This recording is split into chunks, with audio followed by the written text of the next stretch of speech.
Hello everyone, welcome back to my channel. আজকের ভিডিওতে আপনাদের অনেক অনেক স্বাগত। আজকে আমি ব্রা কাট ব্লাউজের সামনের যে খাপের পার্টগুলো রয়েছে, এই পার্টগুলো কিভাবে জয়েন্ট করবেন সঠিক নিয়মে সঠিক পদ্ধতিতে, তার A to Z বলে দেবো। আর কিভাবে বানালে ফিনিশিং একদম পারফেক্ট হবে সেটাও বলে দেবো। তো ভিডিওটার প্রথম থেকে শেষ পর্যন্ত আপনারা মন দিয়ে দেখতে থাকুন, তাহলে আপনারাও খুব সহজে বুঝে যাবেন। আর ভিডিওটা যদি ভালো লেগে থাকে তাহলে অবশ্যই সাবস্ক্রাইব করে দেবেন এবং পাশে থাকা বেল আইকনটা অবশ্যই ক্লিক করে দেবেন, তাহলে পরবর্তী ভিডিওগুলো পেতে আপনাদের কোনো অসুবিধা হবে না। তো দেখুন, সামনের পার্টের একটা অংশে আমাদের চারটে পার্ট রয়েছে। দুটো খাপের পার্ট, একটা হচ্ছে বেল্টের পার্ট, আর একটা হচ্ছে যে এস পার্ট। এবার এই খাপের দুটো পার্টকে আগে আমাদের জয়েন করতে হবে। তো আমরা এই খাপের যে ওপরের পার্টের সাথে নিচের পার্টটা যোগ করব। আর মাথায় রাখবেন কোন দিকেরটা কোন দিকে। এই ছোট দিকটা কিন্তু আমাদের হুকের ঘরের দিকে বসবে, তো এই দিকেই রাখবেন। আর এই দিকটা আমাদের ফিটিংস লাইনের দিকে হবে। পিছনে দেখুন, এখানে 1 ইঞ্চি 2 সুত করে টেকিংয়ের জন্য দাগ দেওয়া হয়েছে। এটাকে মুড়ে আমরা এখানে একটা কাট লাগিয়ে নেব। আর এই সরু দিকটা আমাদের কিন্তু হুকের ঘরের দিকে থাকবে। আর কোনো কিছু না টেনে হালকা হাতে কিন্তু আমাদের সেলাই করে নিতে হবে। আগে এখানে টেকিংটা দিয়ে দিতে হবে, যেরকম আমি দাগ টেনেছি সেই বরাবরই কিন্তু টেকিংটা দিয়ে দেবো, তাহলে মাপের কোনো ভুল হবে না। আর এখানে এক ফিনিশিংয়ের জন্য ছোট্ট একটা টিপস, যে যখন আমরা টেকিংটা দেব তখন আমরা স্ট্রেট টেকিং দেব না, একটু গোলাকার বা রাউন্ডভাবে আমরা টেকিংটা দেব। পুরো স্ট্রেটভাবে টেনে দেব না, একটু হালকা রাউন্ড করে টানবো টেকিংটা দেওয়ার সময়। আর দেখুন, এখানে মুড়লে এখানে একটু গ্যাপ যেন থাকে, যে পুরো সমানভাবে কিন্তু হবে না, একটু গ্যাপ যেন দুদিকে থাকে। এইভাবে বসিয়ে কিন্তু আমাদের টেকিংটা দিয়ে নিতে হবে, তাহলে কিন্তু ফিনিশিং খুব ভালো হবে। তো প্রথমে চাপ সেলাই দিয়ে সেলাই আমাদের শুরু হবে এবং সেলাই করার শেষেও আমাদের চাপ সেলাই দিয়ে সেলাইটা শেষ করতে হবে। তো দেখুন, এখানে আমার টেকিং দেওয়া হয়ে গেছে। এবার খাপের ওপরের পার্টের সঙ্গে আমরা অ্যাটাচ করব। দেখুন, এখানে অনেক সুতো টুতো আছে, এগুলো কিন্তু খুব ভালোভাবে কাটিং করে দিতে হবে, দিয়ে প্রপারভাবে কাটিং করে তারপর আবার সেলাই করতে হবে। আর এইখানে আমরা সামনের দিক থেকে কিন্তু পিছনের দিকে যাব সেলাই করে। তো দেখুন, দুটো পার্টকে নিয়ে, আর এখানে তো আমরা এক্সট্রা 1/2 ইঞ্চি নিয়েছিলাম সেলাই মার্জিনের জন্য, তো 1/2 ইঞ্চি আপনারা দাগও দিয়ে দিতে পারেন। দাগ দিয়ে তার ওপর দিয়ে সেলাইটা করে নেবেন 1/2 ইঞ্চি গ্যাপ বরাবর। আর এই খাপের পার্ট সেলাই করার সময় কোথাও কিন্তু কোনো জায়গায় টানবেন না, কারণ আমরা যখন কাপড় কাটিং করেছিলাম তিরছাভাবে কাটিং করেছিলাম এই খাপের পার্টটা, তো একটু টানলেই না বেড়ে যাবে, তো তখন বড় ছোট হয়ে যাবে, অসুবিধা হবে। তাই জন্য না টেনে হালকা হাতে করার চেষ্টা করবেন। আর অবশ্যই তৈরি করা জিনিসে 2 বার করে সেলাই করে দেবেন, তাহলে কিন্তু সেলাইটা মজবুত হবে। তো দেখুন, এখানে আমি সেলাইটা করে নিচ্ছি।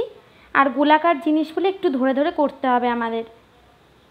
আপনারা চাইলে কয়েকটা পিনও লাগিয়ে নিতে পারেন। আর এখানে অবশ্যই 2 বার কিন্তু সেলাই করে দেবেন। তো এখানে আমি 2 বার সেলাই করে নিচ্ছি। আর দেখে নেবেন কোথাও যেন কোনো ভাঁজ না হয়ে যায়।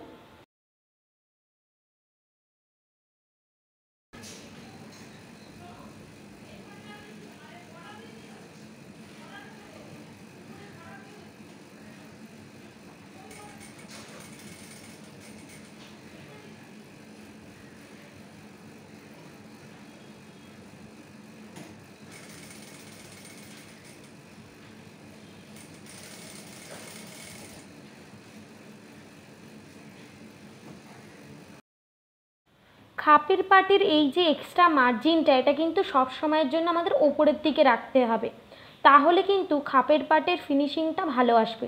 তো দেখুন, এখানে আমার হয়ে গেছে। আর এখানে দেখুন, একটু মনে হচ্ছে একটু কুঁচকে গেছে, কিন্তু এটা যদি আমরা আয়রন করি এটা কিন্তু ঠিক হয়ে যাবে।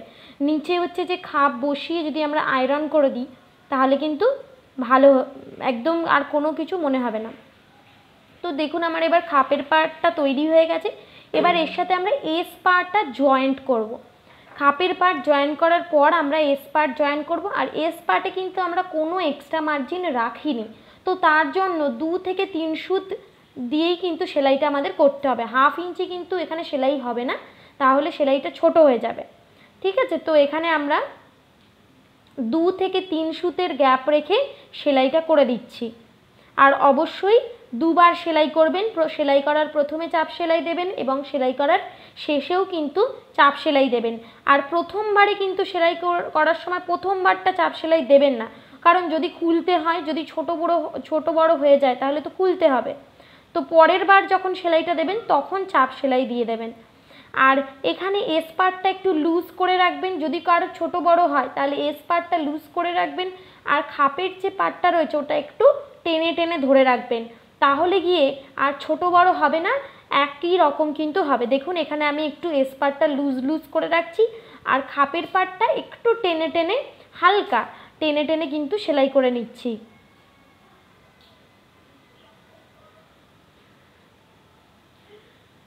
আপনারা চাইলে পিনও অ্যাটাচ করে দিতে পারেন। তো এরকম ধরে ধরে আস্তে আস্তে কিন্তু আমাদের সেলাইটা করে নিতে হবে। আর প্রথমবার একটু কম গ্যাপ দেবেন, পরের বারে পারফেক্টভাবে সেলাইটা করবেন। সেলাই পারফেক্ট হলে তবেই কিন্তু আমাদের ঠিকঠাক হবে।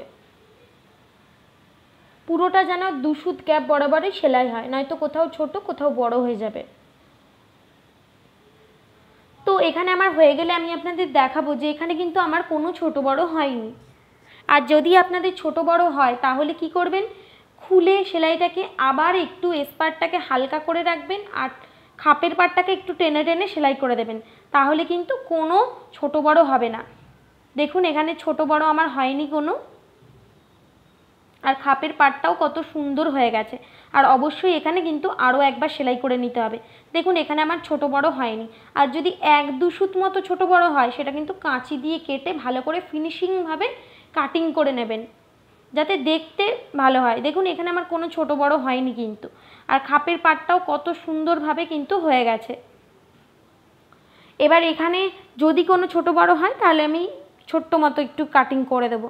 তো এখানে আমার কমপ্লিট হয়ে গেছে। এবার আসবো আমরা নিচের বেল্ট পার্টে। দেখুন এই কাপড়টা এমন যে কাপড়ের চারিদিক দিয়ে সুতো উঠছে, আমি যতই কাটছি ততই সুতো উঠে যাচ্ছে। তো এই কাপড়ে কিন্তু অবশ্যই ইন্টারলক তো করতেই হবে, আর যদি ইন্টারলক না থাকে তাহলে কিন্তু তিরছা পট্টি বসিয়ে কিন্তু সুন্দর করে কভার করে দিতে হবে, নয়তো সুতো উঠতেই থাকবে। আর দেখুন এই যে তার এই সেলাইটা হচ্ছে ওপরের দিকে থাকবে, আর এই যে এই সেলাইটা যেটা টেকিং দিয়েছিলাম এটা কিন্তু এরকম মুড়ে দিতে হবে একটু, তবে কিন্তু ফিনিশিং ভালো হবে। ঠিক আছে, তাহলে ফুলে থাকবে না, মোটা হয়ে থাকবে না। দেখুন এবার আমি উল্টাচ্ছি, কতটা ফিনিশিংভাবে কিন্তু আমাদের খাপের পার্টটা তৈরি হয়ে গেছে। তো দেখুন এবার হচ্ছে আমরা বেল পার্টটা অ্যাটাচ করব। তার আগে এই যে সুতোগুলো আছে এগুলো কিন্তু ভালো করে কাটিং করে নিতে হবে। এবার আমি সেলাই করেই একেবারে কাটিং করব, কারণ যত কাটিং করব তত সুতো উঠতে থাকবে। একেবারে সেলাই করে তারপর কাটিং করে একেবারে আমি এখানে পট্টি বসিয়ে দেবো, কারণ আমার ইন্টারলক মেশিন নেই, তাই আমি স্ট্রেট পট্টি কেটে এটাকে কভার করে দিয়েছি। তো দেখুন এখানে আমার হয়ে গেছে। এবার হচ্ছে এর উপর দিয়ে 2 বার চাপ সেলাই দিতে হবে। ব্লাউজ যদি দেখেন ভালো করে তাহলে দেখবেন বেল্টের এখানে 2টো চাপ সেলাই থাকে, আর এখান দিয়ে সুতো উঠবে বলে আমি পট্টি লাগিয়ে দেবো। তো দেখুন, আর যাদের ইন্টারলক মেশিন আছে তারা অবশ্যই ইন্টারলক করে নেবেন। তো এখানে আমার পুরো কমপ্লিট হয়ে গেছে। আর এই যে এখানে যে ছোট বড় হয়ে আছে এগুলো কিন্তু প্রপার ফিনিশিংভাবে কিন্তু আমাদের কাটিং করে নিতে হবে। 2টো পার্ট মিলিয়ে কোনোটা যদি ছোট বড় হয় সেটা কিন্তু কাটিং করে নিতে হবে। তো চলুন আজকের জন্য এই পর্যন্ত, দেখা হচ্ছে পরবর্তী ভিডিওতে। সবাই খুব ভালো থাকবেন, সুস্থ থাকবেন। আজকের জন্য টাটা।